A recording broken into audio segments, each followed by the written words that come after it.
अभी तक तो जल, वायु, ध्वनि और वृता ही कर रहे थे प्रदूषण से हाहाकार। अभी तक तो बस यही झेल रहे थे मनुष्य की लापरवाही को। अरे हाँ भाई हाँ, अब इन बुरे लोगों की नजर हमारी मातृभूमि में पड़ गई। अरे भाई, ये आर्द्रभूमि क्या है? मतलब क्या है इसका? आर्द्रभूमि नहीं जानते, इसका मतलब नहीं पहचानते? नहीं नहीं नहीं।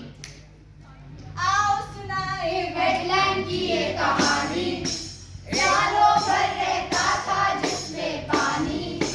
आओ सुनाए वेटलैंड की ये कहानी, सालों भर रहता था जिसमें पानी। आर्द्रभूमि एक ऐसा क्षेत्र है जहां जल अपने आसपास के पर्यावरण संबंधी पेड़ पौधों और पशु जीवन को नियंत्रित करने वाला एक प्राथमिक कारक होता है। और साथ ही आर्द्रभूमि एक ऐसी भूमि भी है जिसकी जल की गहराई 6 मीटर से अधिक नहीं होती, जहाँ वर्ष भर या वर्ष के कुछ महीने यानी लगभग 8 महीने तक पानी भरा हुआ हो। दुनिया के लगभग 3 अरब लोग खाद्य सामग्री और आश्रय पर निर्भर हैं। लेकिन हमें पता नहीं है कि इन मनुष्य की नजर यहाँ पे पड़ गई है। यहाँ पे लगातार इनका दुरुपयोग करा जा रहा है, पर ऐसा क्यों? यही सवाल हम आपके जहन में डालने आए हैं। कदम कदम कदम कदम लिए हैं हम सवाल से, हमें जवाब चाहिए, हमें जवाब चाहिए। कदम कदम कदम कदम लिए हैं हम सवाल से, हमें जवाब चाहिए, हमें जवाब चाहिए। ये तो हुई वेटलैंड्स की बात। अब आइए जानते हैं कि ये मुद्दा इतना संदर्भित क्यों बन पड़ा है और इसके आगे कौन कौन सी चुनौतियां हैं। सबसे पहली बड़ी चुनौती 72 बढ़ती हुई आबादी। हवा हो गई विषैली, पानी भी बन गया बंजर,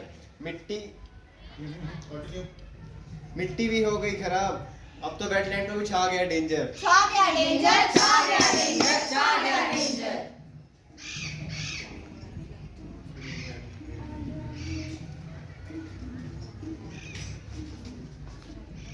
अरे यहाँ तो साफ पानी ही नहीं है, अब हम क्या करें, कहाँ जाएं? जब हम पिछली बार आए थे तब यह मंजर तो नहीं था। अरे इस जगह पर अब इंसानों की नजर जो लग गई है। चलो उड़ जा रे पंछी, ये देश हुआ बेगाना।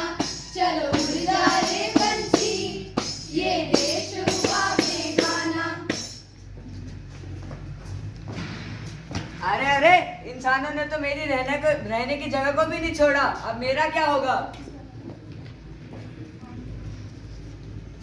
दूसरी बड़ी चुनौती शहरीकरण जो कर रहा है धरती के खजानों का खनन। आड़ दे, बस माल यही गिराना है।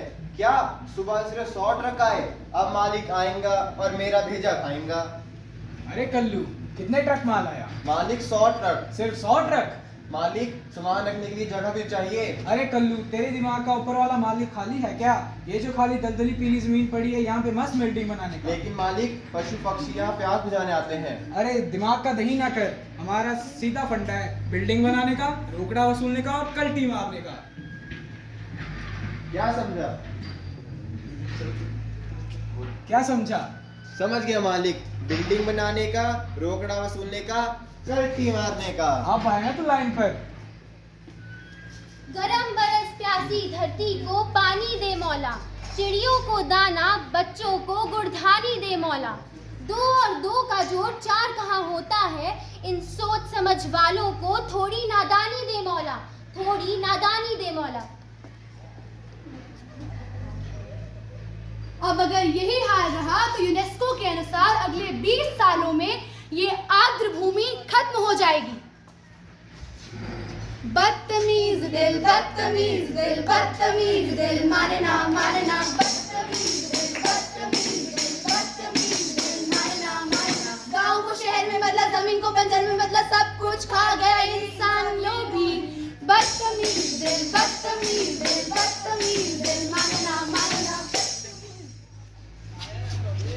जी हाँ, इंसान के लोभ का सुरसामुख फैलता ही जा रहा है। गांव को शहरों में तब्दील करने के चक्कर में हमने वेटलैंड जैसे पारिस्थितिकी तंत्र को दरकिनार कर दिया है।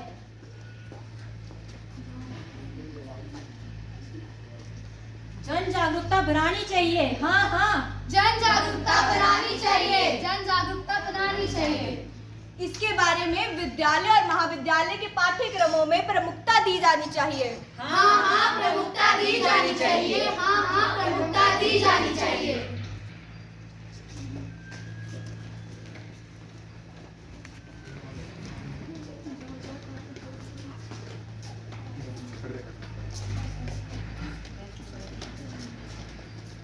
न न न न न न न न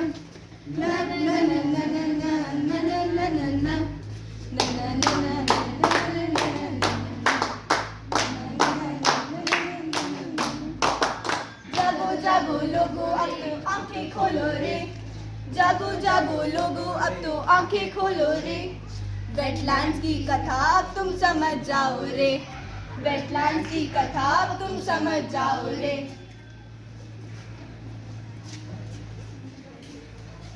ये तो हुई सरकार की बात, पर अब हमें भी जन जागरूकता फैलानी होगी।